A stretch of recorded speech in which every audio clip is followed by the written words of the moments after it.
E a gente fala agora sobre a primeira morte confirmada por meningite em meio a surto de doença. 5 casos foram confirmados nos últimos 2 meses na zona leste da capital paulista. Sobre esse assunto, vamos conversar com o infectologista André Ribas. Olá, André, seja muito bem-vindo ao RF News.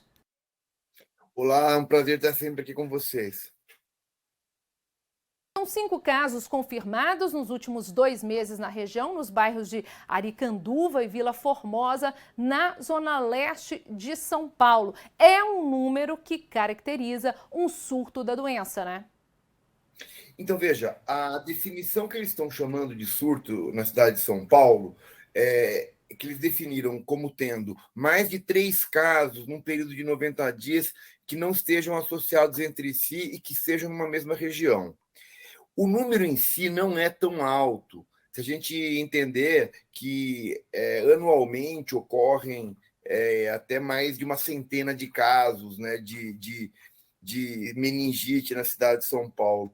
A grande questão aí é que eles são do mesmo sorotipo e foram identificados na mesma regional de saúde, né? Então, é um critério relativamente sensível, eu digo, ou seja, é um critério bastante é, é, que inclui situações em que não são tão graves do ponto de vista quantitativo, mas eles preferem utilizar esse critério para desencadear as ações de controle, que no caso é uma vacinação ampla que está ocorrendo naquela região. Só para esclarecer, a gente está com algumas imagens de crianças sendo vacinadas, porque a gente tem a vacinação, né, da meningite CWY, justamente o caso que foi confirmado da doença, né? E temos também a vacinação particular, aí já não está disponível no Sistema Único de Saúde, que é a meningite B, a gente tem disponível. Mas essa vacinação, mesmo para os adultos, ela pode acontecer, as pessoas podem ir buscar essa vacina de meningite CWY também, então, na rede pública de saúde, além das crianças, que a gente já sabe que já é preconizado? Olha, na situação deste surto em São Paulo, sim. Aqui no município, por exemplo, de Campinas, região de Campinas, não. Aqui existe uma vacinação que foi ampliada para profissionais de saúde, por ser um grupo que é mais exposto e tudo, né? E tanto que essa vacinação para profissionais de saúde é uma inclusão relativamente recente, né? E que ainda está se fazendo uma campanha, né? Não chega a ser uma campanha, mas podemos chamar assim, né? De recrutamento de profissionais para serem imunizados. Agora, no caso lá de São Paulo, essa localidade onde teve, ou melhor, onde está sendo considerado a área do surto, que está sendo uma vacinação para adultos de outras idades. Sem dúvida. É muito bom a gente esclarecer, né, que a meningite é caracterizada por uma inflamação das meninges, né, presentes aí no cérebro e medula espinhal, causada também por bactérias, vírus, fungos e parasitas, mas também pode se originar em processos inflamatórios. Explica isso para a gente e a diferença desse caso que a gente teve morte em São Paulo. Veja, a meningite meningocócica é a mais famosa das meningites, entre aspas, né? Por ser um patógeno transmissível, tá? É, e dá um quadro muito grave, bastante agudo. Existem vírus que causam meningite, que são bastante comuns e que não são tão preocupantes em razão de não serem tão graves os quadros clínicos. Existe também meningite por outras bactérias, por exemplo, o micobactéria tuberculose, né, a tuberculose, né, também pode causar meningite, que não são tão falados, porque são patógenos que são mais insidiosos, né, que não causam surtos como o que a gente está observando em São Paulo. Então, eles não são tão comentados assim esses tipos de patógenos, tá? Em geral, quando está falando de meningite, né, sem outra qualificação, está se falando justamente da meningite meningocócica, pelo fato de ser um patógeno ou seja, uma bactéria que causa uma doença bastante grave, né? Que é uma doença relativamente comum, né? Considerando o número de casos e a gravidade, né? E por isso mesmo é um vírus, é uma bactéria, desculpa, que foi desenvolvido uma série de vacinas contra ela, né? Por ser justamente a forma mais preocupante das meningites. Sem dúvida, né? Agora a gente pode, então, quem está aqui na região de Campinas, a gente pode se preocupar ou não tem motivo nenhum para se preocupar? A principal recomendação, então, é manter a carteirinha de vacinação das crianças em dia, porque é uma vacina preconizada, mas os adultos, então, não têm preocupação aqui na região de Campinas de irem até os postos tomarem essa vacina. Olha, no momento não há essa recomendação, exceto aqueles que são profissionais de saúde.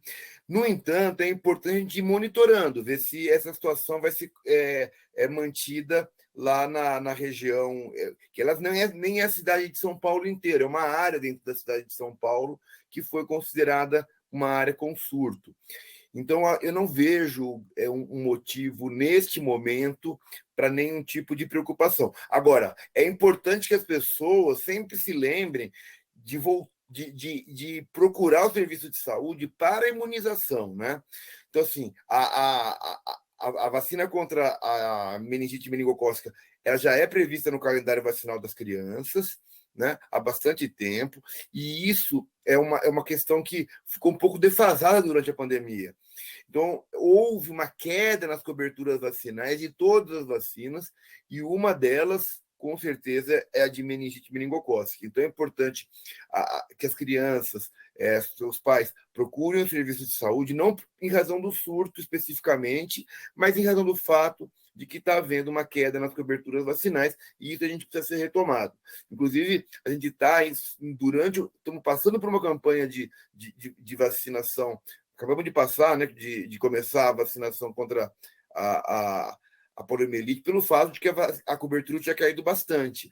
E mesmo essa campanha não atingiu até o momento níveis adequados de cobertura vacinal.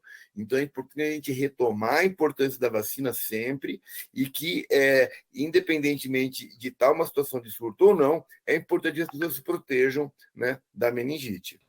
Tá certo, Ribas, mas é muito importante a gente falar e frisar a questão da transmissão da meningite, como ela acontece, para a gente ter uma noção de como que é essa transmissão.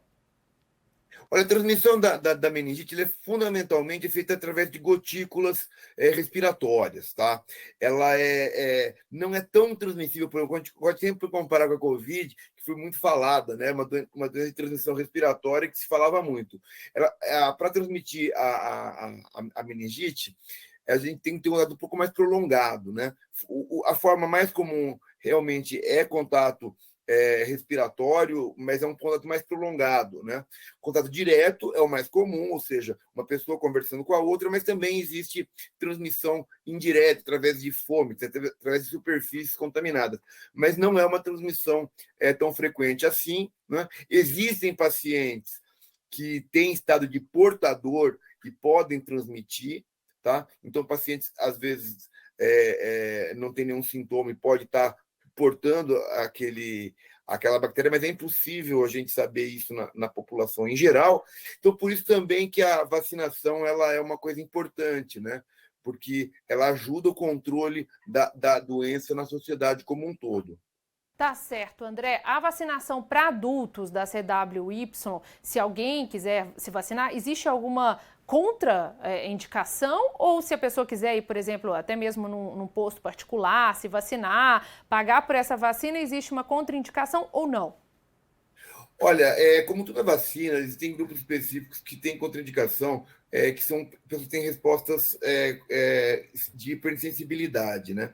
Mas por se tratar de um capsídeo viral, ela não é uma reação, não é uma vacina tão reatogênica. E também não é nenhum patógeno replicante, ou seja, ela não causa a doença, ela pode ter uma resposta inflamatória, né?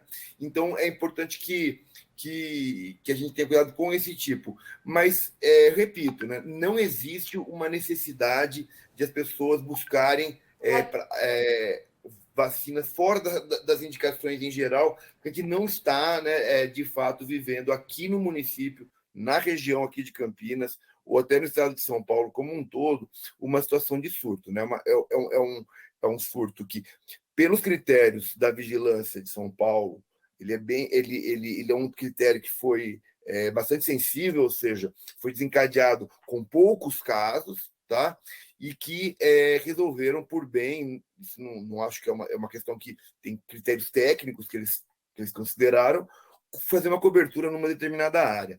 É importante a gente entender que nessa época do ano é mais comum a ocorrência da meningite, né, porque é um período de maior frio, então as pessoas ficam em ambientes mais fechados, e isso favorece a transmissão de patógenos respiratórios em geral, inclusive a própria influenza, né? A gente está tendo um aumento no número de casos de influenza, né, que é a gripe comum nessa época agora, né,